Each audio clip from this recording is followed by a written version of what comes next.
Evening, everyone. Hello. So, yeah, sorry I missed last week. I was a little bit ill. Unfortunately, I'm going to miss next week as well because I'll be in London at the Rejoin March, but more about that later. I thought we'd have a little catch up now because I want to point out that the unofficial election campaign has really begun. And how do we know that? Well, we sort of got an inkling that Rishi Sunak wanted to kick it all off after summer. There were various reports of that. But I think the big one for me is actually Labour. So the big thing last week, I mean, Keir Starmer's off in Canada at the moment, but even there he's talking about immigration. You think, well, why would Labour talk about immigration and asylum? They already had policies. The policies were already out there. What they announced last week wasn't anything new. They were just funneling it through the mainstream media megaphone. But they'd already had those policies. And you think, so why are they doing this? First of all, it's not a big thing for Labour. It's just something they deal with. They don't make a big song and dance about it. Secondly, it's something that the Conservatives want to talk about. So why would they be doing it? And the answer will inevitably be because so far, we've had like several phases in this parliament. In the first phase, Keir Starmer wasn't really saying a great deal about policies and get off the fence, get off the fence. And it's because, of course, as soon as he announced a detailed policy, if it changed over the next few years, and we've had a very chaotic number of years, not all of which is down to the Tories, but we have had a chaotic number of years. So every time you announce a policy, if a couple of years later you've got to change it again, you've U-turned. And we've seen some of that this year. So we had this period where he was just basically talking in very general terms. Then they started to announce some actual policies, but even then it was about outcomes, not methods.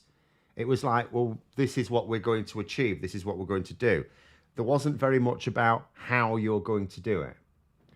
But when it comes to the election, Labour are going to have those answers because they're going to be probed on them by the media, if no one else. They're going to be asked, how are you going to do it? It's all right saying you're going to do it. How are you going? We want to know how you're going to do it. So Labour basically have done that. They've started that last week. That is, to me, Labour saying, right, we're going to behave as if this is now the election campaign where we're now going to explain in detail what this policy is, even if it's going to have the right-wing Tory media frothing in their cornflakes. But there we go. James saying no one can be serious about another Conservative government. Well, there's about 25% of the country might be. I hope the next general election is the largest turnout, landslide, and over 50% in vote share for Labour, and they're overprotective. I mean, I don't think that's realistic. I mean, if we look at the situation now, where is it? Let's look at the actual figures. So on YouGov, the latest, they have Labour on 46 and the Conservatives on 24. I would expect it to tighten, and part of the reason, although, I don't necessarily think the polls will tighten for the same reason as they usually do. I think, take this immigration policy, for example. I just think as soon as Labour start announcing more details about how they're going to do things, as well as what they're going to aim to achieve, all of a sudden, it's like if you talk about an aim, you say, we want to do this. Mostly political aims people approve of. Like even the Conservatives, when they state what their aims are, a lot of the time people approve. It's just the devil's in the detail. How are you going to do it? We might not approve of how you're going to do it.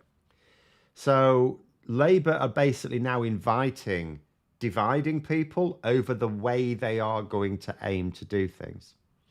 So that is what I think will cause a little bit of tightening. But I just think the gap is so large now, and the Conservatives so disinterested in doing anything. Excuse me. It's all right, Rishi Sunak. People keep insisting that Rishi Sunak genuinely wants to win the election. Okay, I'll take that from people close to him who think that. Then he's an idiot. He is actually an idiot because he's not doing the first thing necessary. I get it saying, how am I feeling now? I feel absolutely fine. I know I'm not still fine. I've got a cough still. And, my head can still be a bit of the old brain fog is still there. But I feel okay.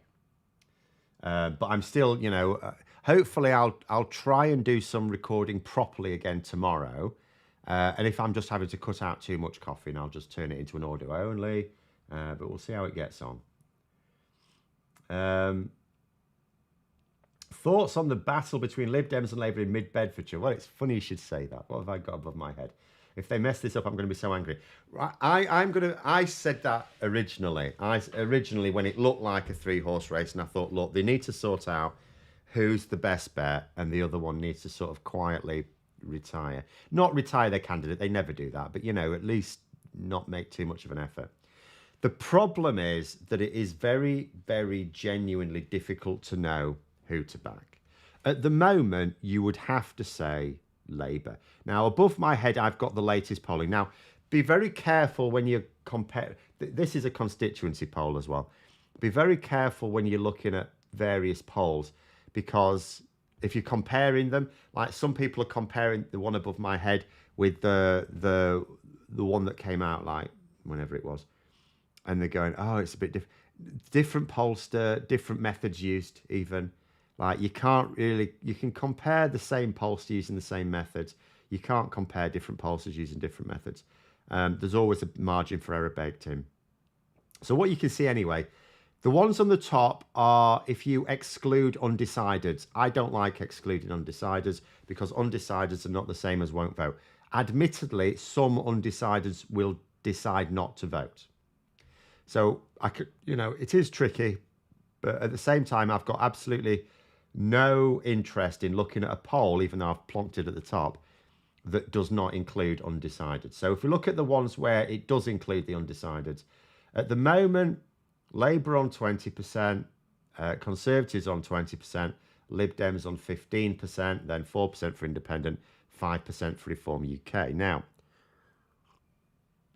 there are many more candidates, of course, including the Green candidate, but those are sort of the main ones in there. If you look at it, you would think to yourself, well, we're just under 5 weeks out. Labour are significantly ahead of the Lib Dems. Surely the tactical vote to go for is Labour. And at the moment, if you had to suggest a tactical vote, of course you're going to vote. You're going to suggest Labour. The thing is, no one's voting just yet. No one's going to start voting for another 2.5 weeks, right? And that's the postal voting. So no one has to make a definite decision yet. What I would say is at the moment, it's too close to say.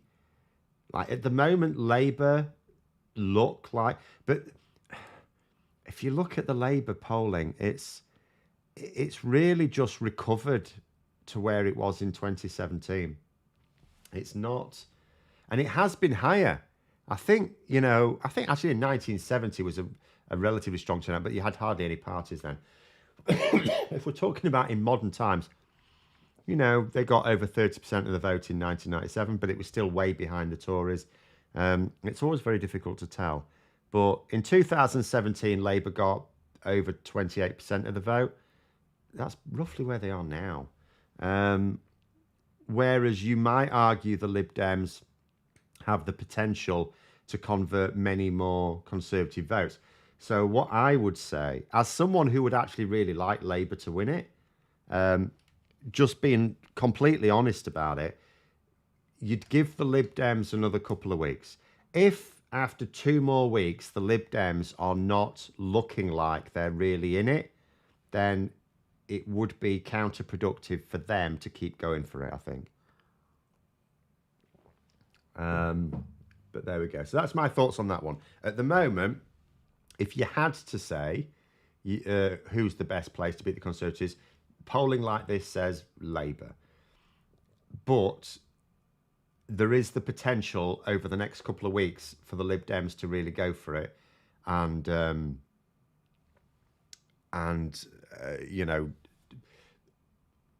like Labour they've probably got about what they're going to get now. They can get a little bit more. If Labour are seen as the tactical vote, then yes, Labour can get more. They've got a higher ceiling if they are seen as the tactical vote. But then that also depends on just how many people in Mid-Bedfordshire desperately want to give the Tories a bloody nose, right? I don't really know that. But The other problem, I mean, there's various people pointing out various problems. It's very, very sticky. Like there are, I mean, someone said themselves that if the Tories end up winning this, people are going to be quite angry, and they'll either be angry at Labour or they'll be angry at the Lib Dems. And it's just like, at the moment, I was looking at it and think, well, what would be the point of that? What would be the point? At the moment, there is no compelling reason to say that either Labour or the Lib Dems should stand down at this point. But if in 2 weeks the polls are still looking like this, then I would say the Lib Dems should think about it. Stephen saying, do I think there's much chance of a general election this year? Not really, no. If so, odds would I'd give very long odds. The only realistic way there could be one this year is if the Tory party would have to actually collapse. You know, Rishi Sunak's authority would have to collapse. So ironically, let's say something terrible would have to happen. Like, let's say a hospital fell on a load of people and killed them, or a school, right, killed some children. That could trigger a general election this year, because that would throw the Conservative Party into complete chaos. I'm not saying that would definitely trigger a general election, but it's only something that extreme that I think could, because at the moment there's too many Tory MPs. They don't. Rishi Sunak isn't seriously threatened, because at the moment, although people look at it and go, yeah, he's taking us on the path to ruin, it's like, well, but who wouldn't? Like, if they allow another leadership contest, they could allow in Suella Braverman. They could allow Liz Truss back in. Liz Truss might stand again. You know, we had this weird situation where Boris Johnson stood down, then it was Liz Truss. And it was obvious that Boris Johnson expected her to crash and burn so that he could come back. Liz Truss may be the one who actually does come back. You know, I think Tory MPs would be mad to... But again, you lose control. If you have a leadership contest, you lose control. It doesn't matter which candidate the majority of MPs support. Two of them end up... Because they won't pull another fast one like last time. Two of them end up going to the members, and the members will just pick the craziest one. So, so it'd have to be something cataclysmic. So I don't think... It is still possible this year. You know, like if there were to be moves from enough MPs to try and trigger a confidence vote, okay, but that's very unlikely, I think. Discussed voter ID in one of today's videos, indeed. While it had an unexpected impact on the Conservative vote when it was launched, how impactful do I think it'd be for Labour in the general election? It didn't have an unexpected impact on the Conservative vote at all. Jacob Rees-Mogg made that claim without any evidence at all. It didn't at all. It's as the Electoral Commission have said, it disproportionately impacted exactly the sorts of voters the Conservatives wanted it to affect. Essentially poor people, people with disabilities, you know, things like that. Basically, the four categories they said were the unemployed, people of low social grade, people who were likely to be, and there's crossover here, of course, people who were likely to be renting with social housing, and people from like low social grades, like your working classes. Those are the people that the Conservatives wanted to disenfranchise, and the Electoral Commission found that it did. And it will carry on doing that. It'll do that in the general election as well. My hope, I've got two hope. Well, one is an expectation, the other's a hope. My hope that because this has now happened, more people go out to people who might not be in the loop and say, let's make sure you've got ID so you can vote. The expectation is that the election's too far gone for the Tories. If it was looking like a tight one, if it was looking like a close election, like 1992 type situation, which is what the Tories hope and pray for, then yes, they could use this to steal the election. They could absolutely use it to steal the election. But I don't think it's going to be close enough. So, Well, Angry Peg is saying, would be nice to see more seats in Devon turn red. We only have half of Exeter and Plymouth as Labour seats down here. I don't really know Devon too well. Wouldn't some of those be more likely to flip to the Lib Dems? Because I mean, that's, you know, if you have really the Lib Dems, I keep saying they're not a big enough operation to really target that many seats. They can target a couple of dozen, really.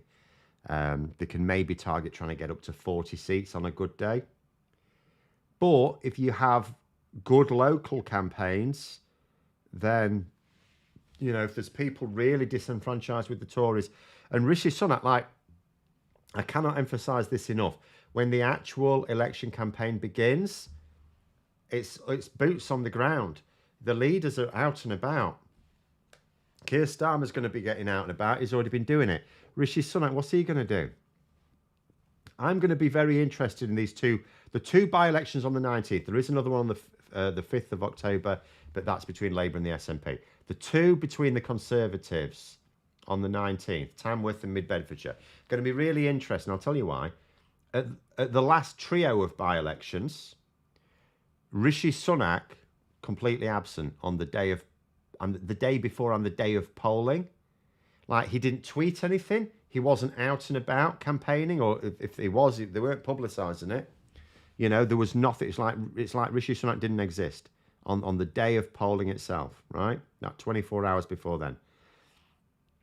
I'm going to be interested to see if he, and that to me told me that he recognises, that his party recognises he's not an asset. So they were telling him to lay low. I'm going to be interested to see what happens at this Tamworth and Mid-Bedfordshire by-election. Will Rishi Sunak be out fully campaigning? And I don't just mean going out a couple of times. He'll, of course, do that. I mean, is he going to go at the sharp end? Is he going to go campaigning on the day before and the day of the by-election itself? If not, that, to me, makes me think, what's their plan going to be for the general election? Because where Theresa May really lost it in 2017, polling suggested that it was actually a sensible thing to do to go to the polls, that she would actually win a larger majority. But then she was just hopeless on the campaign trail. She shied away. She was like a wallflower. Rishi Sunak is more confident, but not necessarily any more effective. And what's it going to be like in the TV debates, which he has to do? I know people keep saying, oh, he'll dodge them like Boris Johnson. Boris Johnson was ahead. Boris Johnson was ahead in the polls. He was playing a defensive game. Rishi Sunak has to play an attacking game. So he has to, if he dodges those, he's just ceding ground. I think it's actually in Labour's rules. They stand as a candidate in every constituency, even if it ends up working in the Tories' favour. They often ask for paper candidates. Yes, technically it is part of the Constitution. There have been times when they haven't, though. So it's one of those things you don't have. But realistically, yeah, the Lib Dems and Labour are always going to stand a candidate. There's no point complaining about that. But there's a difference between standing a candidate and actively, like, so let's just you know, hypothesize here. So we'll just do a bit of speculation. So let's say in 2 weeks' time, the Lib Dems have made no more progress in Mid-Bedfordshire. And they might have done. They might be, you know, the tactical vote of choice. The bookies haven't quite given up on them just yet. The odds are lengthening on the Lib Dems winning it. So they're drifting a bit with the bookies. The bookies are not so sure at the moment. But let us just say that the Lib Dems get to a situation where they're looking at it soberly and going, yeah, we're not going to win this one. And let's say, and they might not, but let's say they decide to help Labour out. They don't help Labour out by cancelling their candidate. They won't do that. But what they can do is campaign hard and they'll know which areas these are. Campaign hard in the areas that will never flip from the Conservatives to Labour, but they can flip from the Conservatives to the Lib Dems, because that helps Labour, because that still reduces the total number of Conservative votes. And then to stay away from areas where that vote could go to Labour. So in other words, it is, and we may never find out if this happens, but it is possible that if in a few weeks the Lib Dems look at it and go, yeah, this isn't happening, they might just decide to campaign hard in those areas that will never vote Labour, just to reduce the Tory vote and steer clear of the Labour's target areas. That is possible. Penny Mordaunt, probably my guess, as front runner for leader of the Tories, certainly got right-wing credentials. I'm not so sure. She got nowhere last time. She was the way I would Senator Drive. The way I would characterise Penny Mordaunt, because you'll be thinking, well, she did quite well in the first round. Think about that first leadership round, right?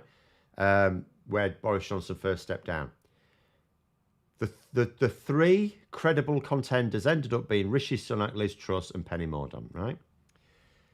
They were also the same three who'd been running a campaign for 6 months beforehand, trying to encourage Tory MPs to back them. Rishi Sunak did it really blatantly, which did him no good in the end.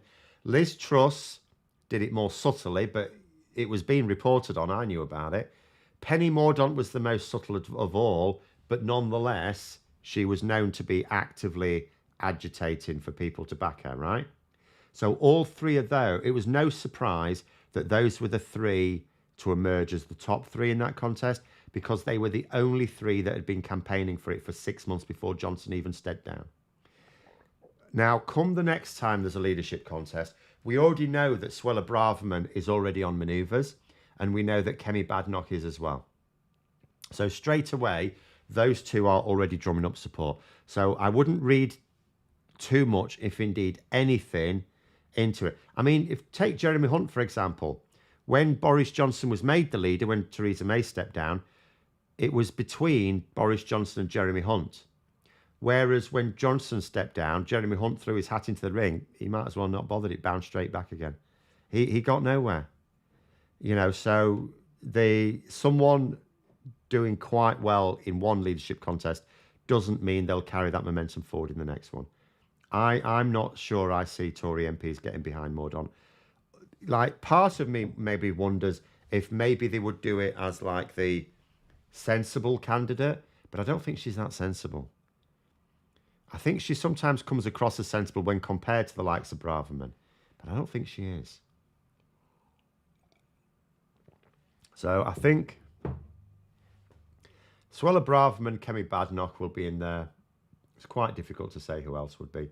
Who would I put my bet on? It's tricky because, like, the next leadership contest will be a normal one, I think, which is that it'll be whittled down to two candidates and then it'll go to the members. And the members will just pick the craziest one. So to me, it depends on who is the craziest one on the ballot. If Suella Braverman ends up on that ballot, they'll probably back her. I mean, she might be too crazy even for Conservative Party members. That is possible. But I can see it. I can see them backing her. So what Tory MPs need to do is basically stop her getting on that ballot. They need to sort of engineer the votes such that the top two does not include her. Will Mad Naz be campaigning for Lib Dems or Labour in Mid-Bedfordshire? She won't be there at all, will she? She won't be there at all. She'll be working on her book promos because she's got a bit of extra time for that now. But Penny Mordaunt can hold a sword. Yeah, indeed. To be fair, I will have to be fair here. We don't know that Kemi Badenoch can't. We've never tried her out. It's just that Penny Mordaunt is proven. If the Tories get absolutely humped in the general election, best case and all that, is it possible the Lib Dems become the opposition? If so, could that mean traditional Tory donors jump ship for good? Realistically, no. There are, you occasionally see little results coming out that suggest that the Lib Dems would be the largest party. And it's like, in order for that to happen, I mean, I cannot begin to describe just what a proper thumping the Tories would need to suffer. I just think there are too many people who have this fixed, it's Labour or the Conservatives idea, which is understandable because the government is ultimately going to be one of those two.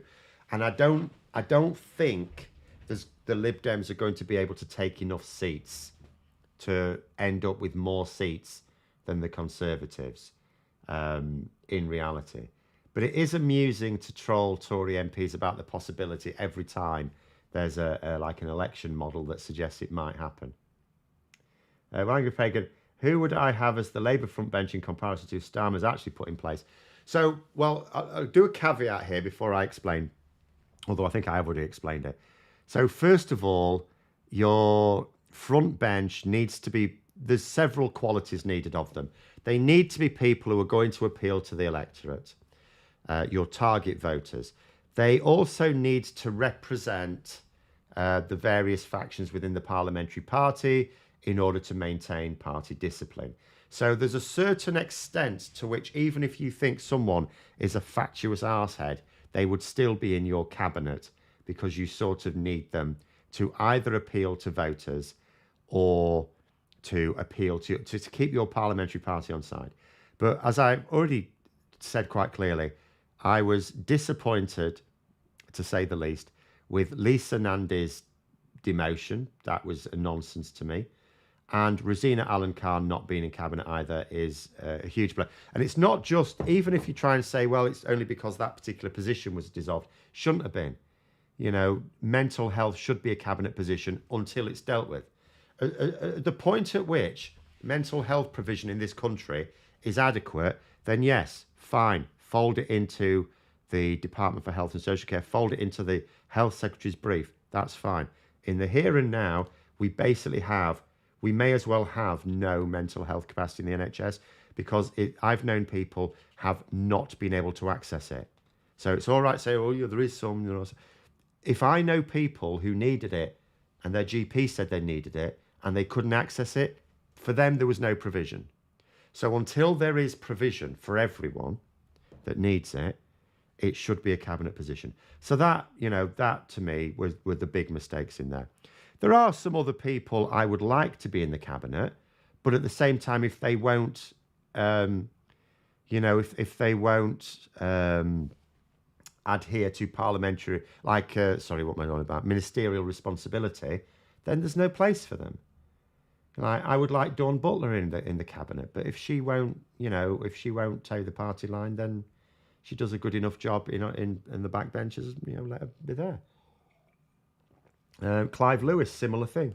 I would love him to be in the cabinet, but at the same time, if he's not, he's not shown any sign of being someone who would go along with Mr. And the problem is, if you appoint someone to become a minister or shadow minister, whatever, minister or particular cabinet minister, and then they, you know, kick up a stink or something, that's really damaging. If you have someone who has to be sacked or resigns on a point of principle, that's actually quite damaging. It's better not to have put them in your cabinet at all, or even in the shadow, you know, anywhere, you know, given them a position. So yeah, there are people I would like to see there, but at the same time, you know, they may not accept the responsibility, and that's maybe why they're not there. Kemi Badnock can barely hold a coherent conversation. No, she's not very good across the dispatch box, certainly, but never mind. That is not necessarily to the disadvantage of Labour, because it's quite interesting. I'd be interested, because we don't really know a great deal about Kemi Badnock. Like, at the moment, she comes across as the pragmatic Brexiteer, doesn't she? And yet, we know from various things she's had to say on various matters, pragmatism is not really her watchword. And it could well be that she's relatively calm in a Rishi Sunak government, in a way that if she were the leader, she might become just as unhinged as you know, Liz Truss. Who knows? You say Tom Tugendhat seems okay, ex-military, so you'd think he has some common decency. Yeah, but he doesn't. Not at all. Incredible egoist.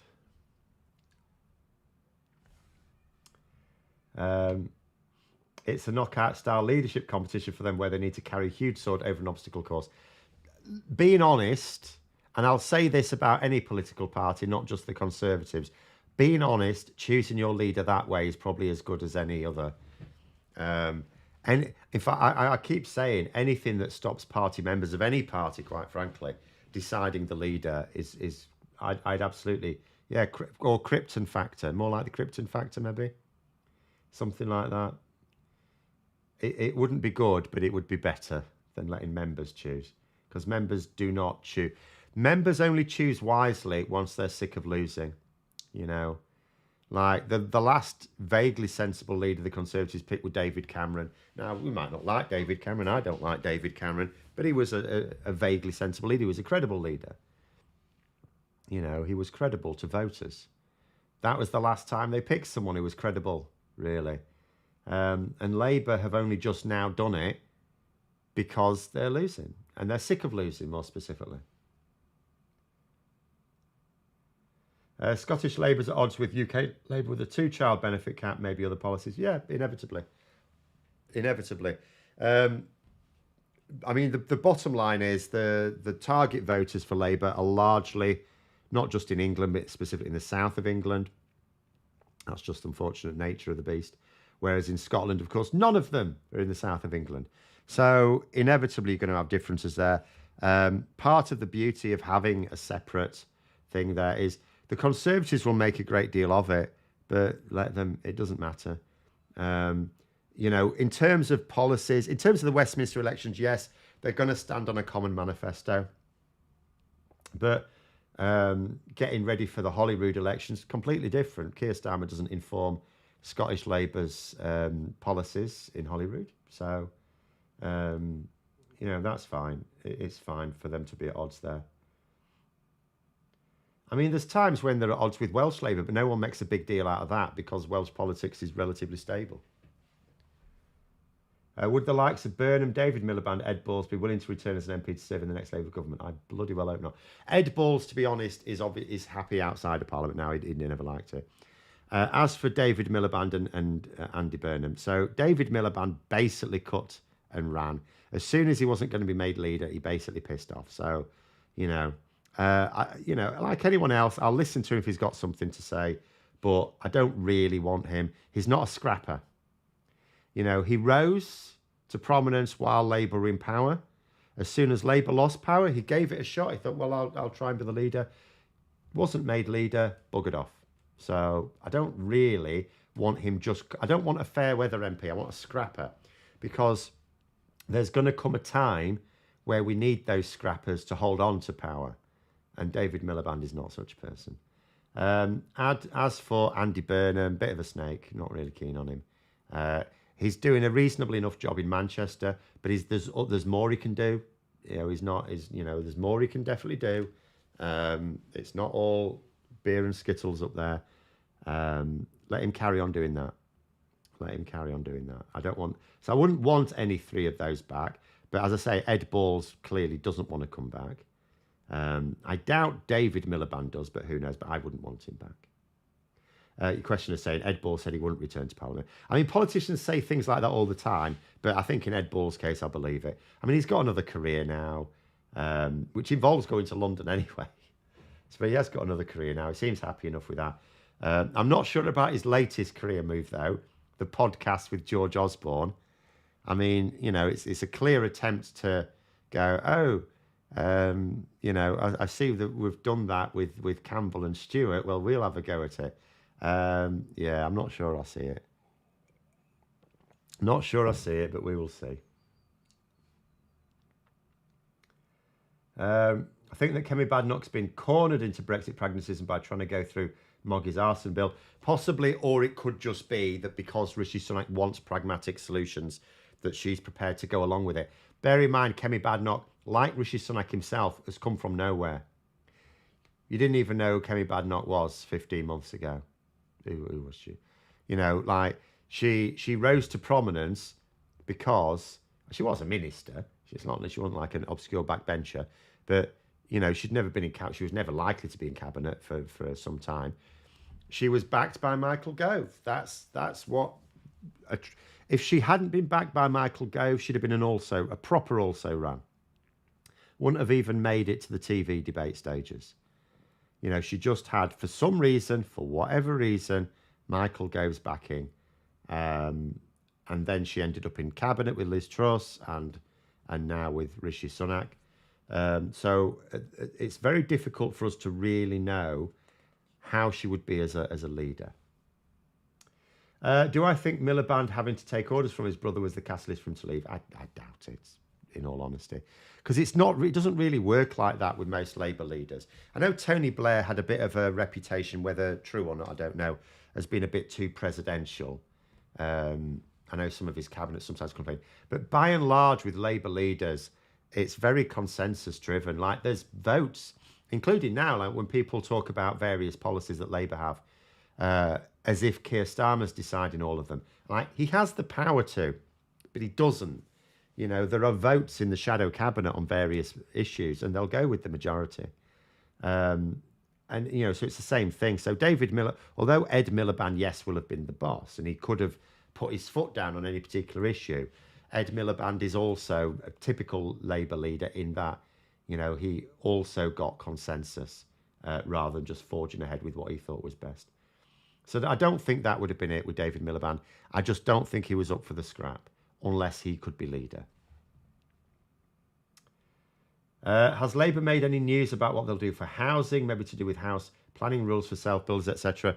I don't know about specifically that, but they were trumpeting their policies before summer on housing targets, freeing up, for example, you know, what's technically called green belt land, but if you look at it, it's not green at all, which is part of the problem. So yeah, they have done. Not particularly recently, because they've been focused on other things recently, but they did do before summer, yes. But I don't know, in terms of self-builders, I've no idea.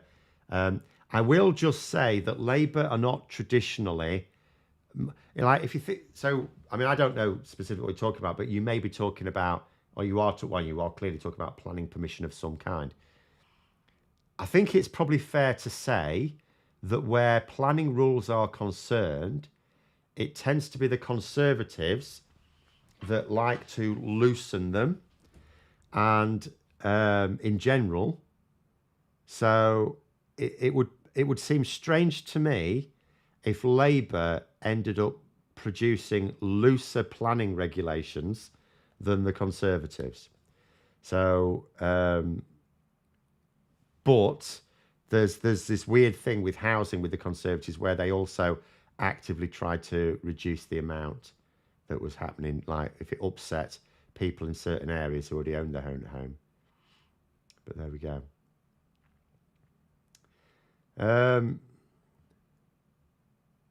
Lord Clegg can step down jobs to PM from Vice King at Facebook one day now. I don't think Clegg's back in government ever, if I'm honest. I think hasn't he even shit the bed with the Lib Dems now?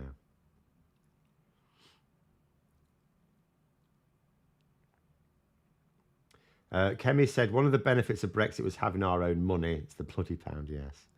I know. She's. I mean, to be fair, I mean, I said this after. I mean, when I went over a little interview statement last week, she's really not an effective politician. She's really quite woeful.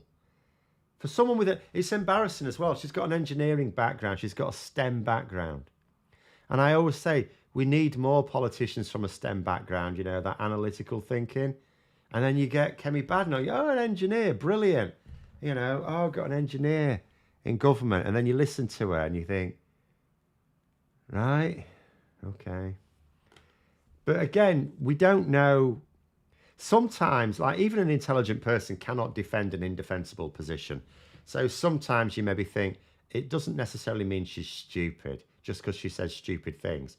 She's just backed into saying stupid things because she's part of a stupid government. But I don't necessarily think that a government she leads would be any. I mean, I find it difficult to believe that the next Conservative leadership will be fundamentally different to the current one.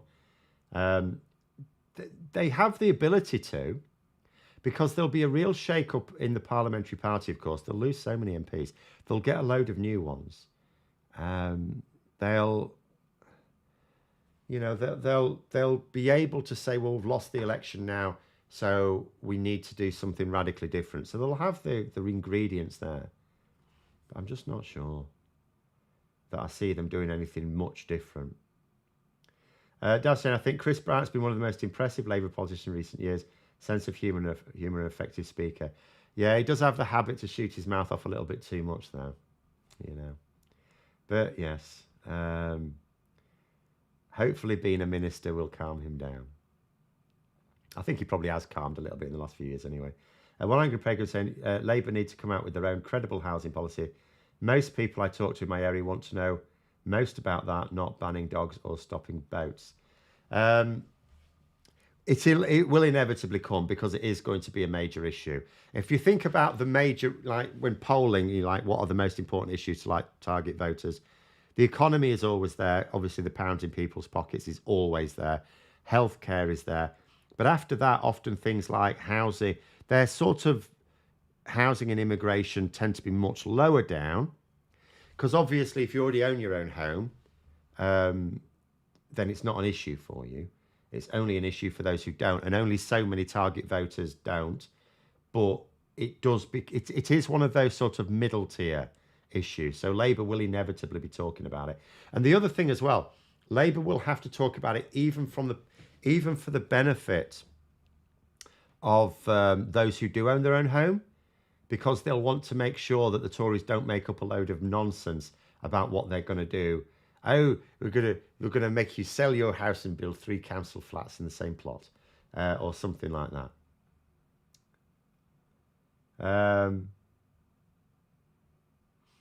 Simon saying, thanks, Phil. Just personal interest for an earthship on homestead, for example, freehold plot. Yeah, see, I don't know enough about the practicalities of house building anyway. And so if I see something by a policy on Labour, it's usually just the outcomes. As I say, so far, Labour they've introduced policies on outcomes, not strictly speaking methods. And they're actually making some of their methods a bit more ambiguous. So their manifesto pledges have gone through another National Policy Forum beating. And some people are saying, oh, Labour they've dropped the commitment to improving sick pay. And it's like, they actually haven't, but they have changed the wording. So it was quite clear in the previous iteration, Labour was saying that they would be improving sick pay. Now the wording is they're going to strengthen sick pay. So that doesn't, so you could look at that and go, well, they've changed the wording, they've made it more ambiguous. That might mean that they're not going to boost sick pay at all. But then you think to yourself, but hang on a minute, what would strengthen sick pay mean other than? So I think there's a certain level of making things more ambiguous whilst not dropping it. Because you'll get that in the manifesto anyway. You will get, the Tories do it, Labour should do it as well. Ambiguous language, so that when someone says, oh, it means they're going to do this, Labour can go, it doesn't mean that. It doesn't have to mean that at all. And then they can do it anyway, because it's like, oh yeah, we're going to do it like this now. And then there are other ones where they're going to have to provide the detail. So on housing, they're going to have to provide some details before long. Quick one there says, Freeports, why haven't we heard anything about them? Well, 2 reasons. First of all, there's nothing good to say about them, so the Tory media aren't interested in saying anything about them. And the second reason is that most people don't really know what they are anyway. So it's not like the media are forced to report on it. If Freeports were unlocking all the benefits that were promised, it would be in the news all the time. But they're not. So they're keeping quite quiet about it. And of course, it's the Tory media who mostly, you will see every now and then something in the Financial Times or the Guardian. That's about it. Hardly anyone reads those, especially the Financial Times. But that's the reason, because nothing good's happening about them. And yet the public aren't naturally interested enough to force the media to say something about them. I've got to admit that I think that housing policy in this country needs to be shaken up because it's got really bad now. I cannot think of any policy area that is even that could even just be tweaked and it'd be much better. And it's all a complete disaster.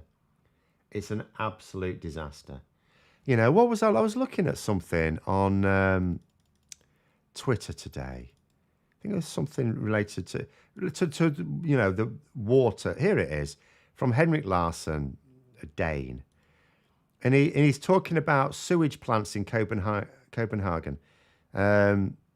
He says this is one of 2 sewage plants in Copenhagen, has the capacity to clean sewage water for 750,000 people, basically. It's so effective that people can bathe safely in the harbour. The waste is then used to make biogas, supplying 60% of the gas needed in Copenhagen. It's like, We don't have anything like that. We don't have anything like that. And it's, like on no level is anything working. And we're now at the point where, because so many Conservatives don't really believe they're going to win the next election, don't matter what Rishi Sunak says, I'd be interested in knowing just how many members of his government think they can win. Rishi Sunak might, the rest of his government I don't think do. So they're not even interested in like the concrete scandal at the moment. There's a courthouse now had to be closed down. They've now had to close a court building down because they found some of this concrete is looking a bit iffy. And it's, the thing is, if they actually thought they could win the next election, they would have to plan to deal with it, because they know they can't deal with it long term. But they're just thinking to themselves, but we can deal with it for another year or year and a half. And that's what they're trying to do now.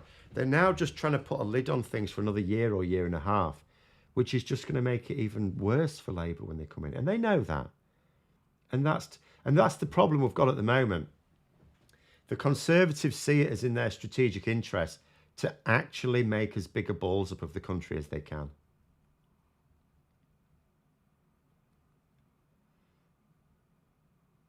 Will NIMBYism be an obstacle for Labour government? Yes, it always is. It's an obstacle for every government. Even the Conservatives. The Conservatives knew full well that, people who own their own homes are more likely to vote Conservative. They knew it was a nonsense, making it more and more difficult to be able to actually own your own home. They knew it. NIMBYism just screwed them, and they couldn't think of a way around it. Only now they're coming up with ideas. Oh, we could just build entirely new towns. Well, why didn't you then? You had 13 years, you peasants. But yeah, NIMBYism is a massive obstacle to any government. And it'll be a huge obstacle. I'll tell you what, it'll be a bigger obstacle to Labour. And I don't just mean because of the way the Tory press will... One of Starmer's big ideas is making more regional decision-making regional. Now, on balance, I am a fan of that. I support that. But what's that going to do? That's going to make NIMBYism even worse, isn't it? The Telegraph's reporting that Murdoch tried to stop Sunak from resigning as Chancellor after being fined for Partygate in April 2022. So I did read that article. I do have to caution, it's one of those things where the headline isn't necessarily backed up by the article itself. So when you read the article, it's a long article, right? Partly because it's an excerpt for someone for their book. It doesn't actually claim that Murdoch stopped him. It doesn't necessarily make it any better. The claim is that it's Murdoch executives in like News UK, Murdoch executives who advised him against it. But yeah, if you read the article, it doesn't actually make the claim that Murdoch himself knew anything about it. But who knows? But again, it doesn't really matter, does it? The fact of the matter is, Rishi Sunak, senior member of the government, made a political decision based on what pissing journalists told him to. I mean, for goodness sake. Journalists are, of course, supposed to be observers and comment on that, and yet they directly involve. You think about the lengths, like nature, camera crews and things like that when they're doing your David Attenborough stuff. The lengths they go to so they can have the cameras in such a way as not to be obtrusive to the wildlife they're spying on, so that they're not impacting their behaviour. And then you look at the important journalists who are commenting on human behaviour, and they are interfering all the time. So that's the takeaway from that one. Has Grant Shapps had more cabinet posts or aliases? Not that I know of, no. I mean, you think Boris Johnson might have missed a trick, really, because I don't know whether anyone's seen it. The same person who wrote this article in the Telegraph put up a photo earlier today about the reshuffle board. So when Boris Johnson was basically failing hard, ministers were quitting left, right, and centre. So we had this board where he was trying to plug the gaps and get people in. And they were putting on names there of people who weren't even MPs anymore. But But yeah, he should have gone for Grant Shapps. He could have filled up half the ministerial positions with Grant Shapps, couldn't he, alone? Missed a trick. But possibly, I can't remember if Grant Shapps had, because Grant Shapps obviously a big Rishi Sunak supporter. I don't remember if Grant Shapps had actually abandoned Johnson at the time. I forget now. Hoping Labour will give us a Northern Ireland border poll. Some interesting comments from the Irish PM recently. Think Labour would be more open to one. That would sort the framework out. They might be more open to threatening one. I mean, obviously, it's not a really hard and fast rule for when there is one. But the rules, such as they are stipulated, say, like, the government, the Westminster government can't just randomly say, let's have a border poll. They're supposed to have a belief that the result would be in favour of reunification. Of course, it would have to be done in conjunction with the Republic as well, Ireland itself. Because what if they turn around and say, well, we don't want Northern Ireland, you keep it. It'd be very embarrassing. But, yeah, for a border poll to happen, technically the Secretary of State for Northern Ireland has to be of the belief that it would win, that reunification would win, and for which they're going to need some evidence. And at the moment, even Sinn Féin don't suggest that they would win a border poll right now. But, who knows what happens. If unionism doesn't actually realise that the DUP do not have their interests at heart, then, in the next 10 years, who knows? So, it could well be Labour who introduce a border poll.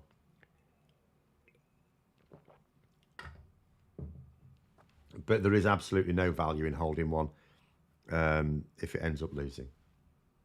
Because apart from anything else, then that triggers a mandatory minimum of 7-year period before there can be another one.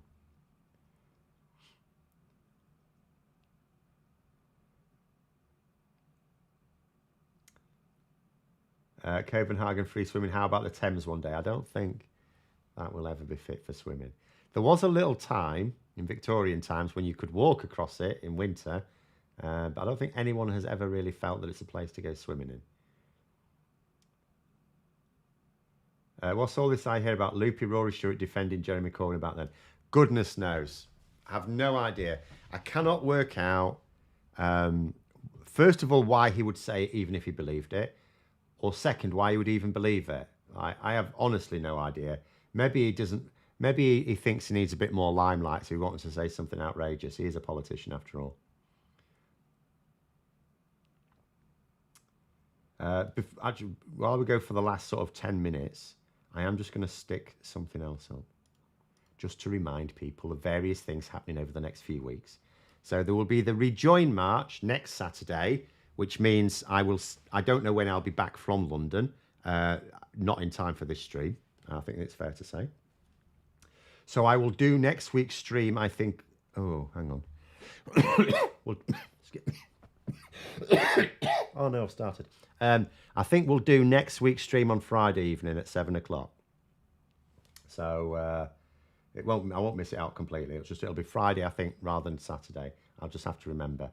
And then if anyone happens to be in Liverpool at the time of the Labour conference, the thing above is not in the conference itself. It's a fringe event. It's another venue. I'll try and remember to put the details for tickets down below if anyone is there for that. We are also doing one inside the venue. If I can get in, I have to turn up with lots of ID I don't have. But if I can actually manage to get in, there is one going on so that's Monday, the 9th of October. Then on Tuesday, the 10th of October, inside the conference hall. But there we go. Sounds like I should rest a bit. I've been doing a lot of resting, to be honest. I have still been quite tired, which is a bit weird that I haven't got my energy back, but, never mind. But I do feel fine. I don't feel rough or anything. Right, Don, Phil, about the school's infrastructure being known and kicked down the road, my USA fam are shocked that literal caving-in roofs have them gobsmacked. Well, that's a bit grim coming from America, but yes, it should be. It should be absolutely impossible to just brush it off. This should be like scandal of scandals. And as I say, if anything happens and it causes someone to be injured, like I would even think if there was a collapse over the weekend, it shouldn't. The Conservatives shouldn't get away with it because it could have happened on a Monday, but they would. They'll get away with it unless someone's actually injured. But it's so binary. It's like a school can literally collapse as long as it doesn't hurt anyone. They're clearly getting away with it. I mean, I don't actually think they are getting away with it. I just think that the level of support the Conservatives have right now, it's hard to see them lose much more.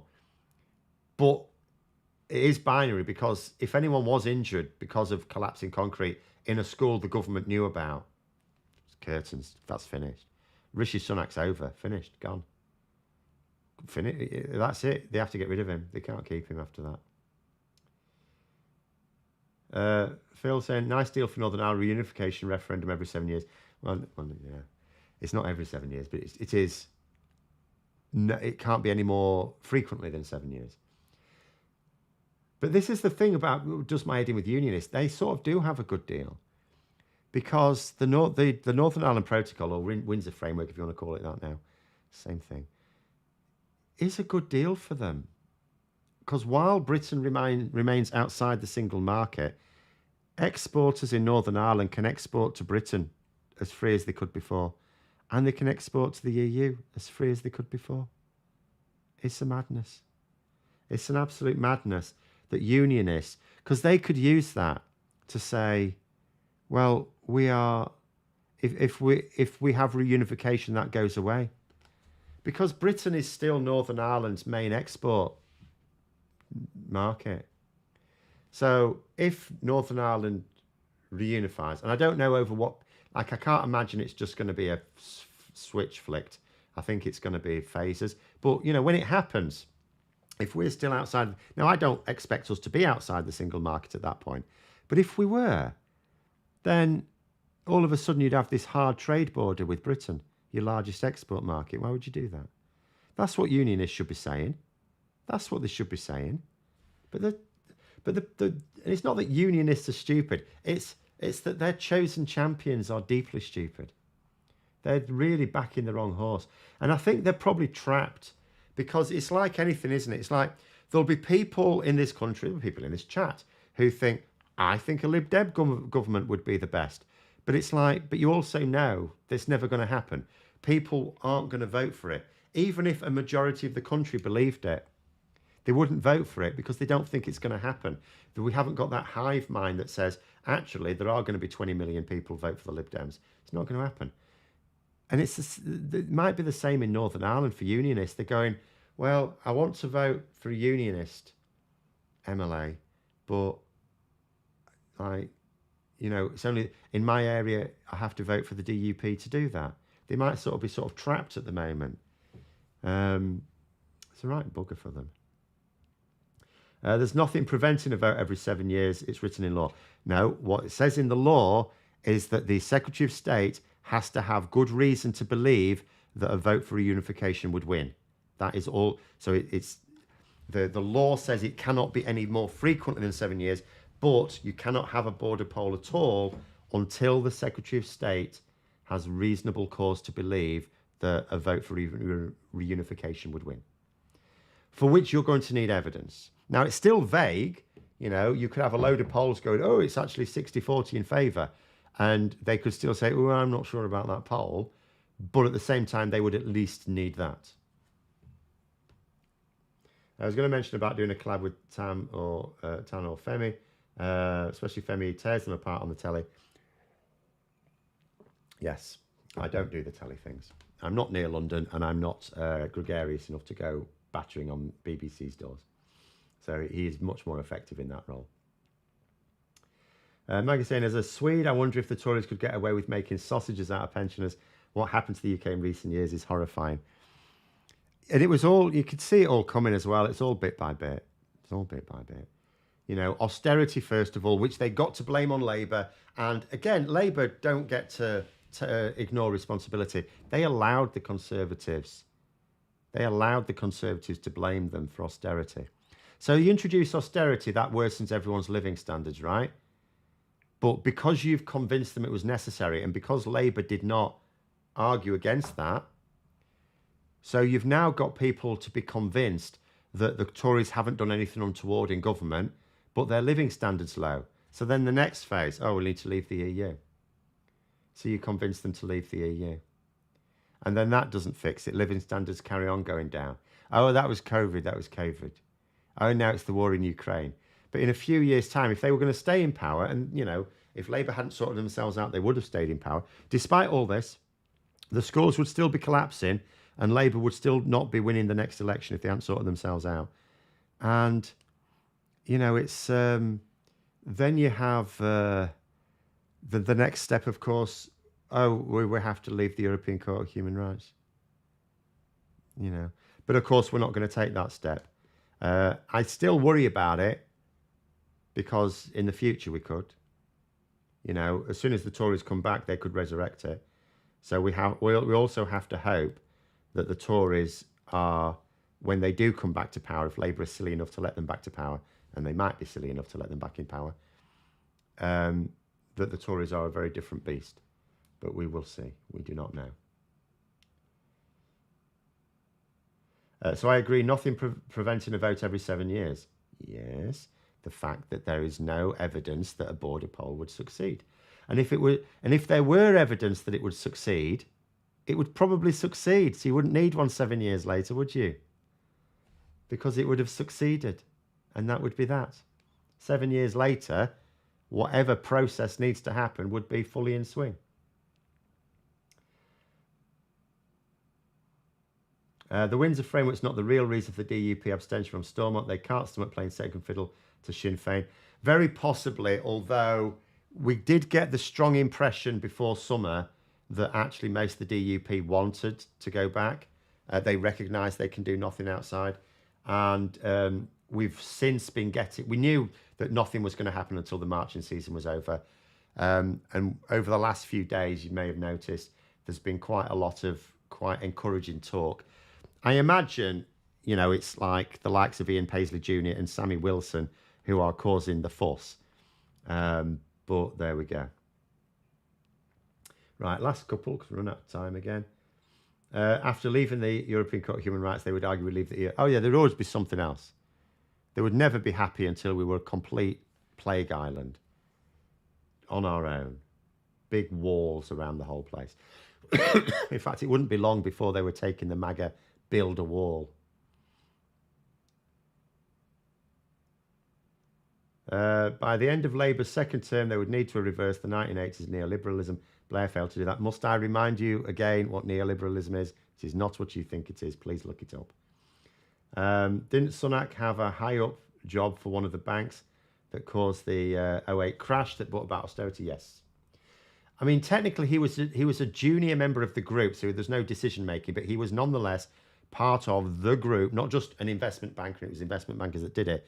He was specifically part of the group that triggered the crash in this country, yes.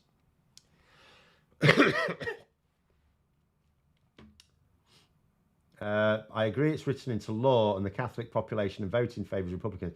I've said what's written into law. You're ignoring the other bit that's written into law. And yes, I've said enough times that the fact that Catholics tend to have a lot more children than Protestants, even though whenever I say that, I get bashed over the head by people in Northern Ireland for going, no, it's much less along Catholic and Protestant lines these days, which it may well be, but they're still feeding a significant proportion of those. But there we go. And you say wriggle room. I'm not trying to get wriggle room. I'm just trying to explain to you that if you were the Secretary of State for Northern Ireland, you could not order a border poll. The law, you see. You'd have to wait until there was evidence that it would win. But there we go. Right, we'll have to call it there. Thank you very much for calling in, everyone. Of course, you'll have another hot drink. Have a good evening, and until next time, I'll see you later.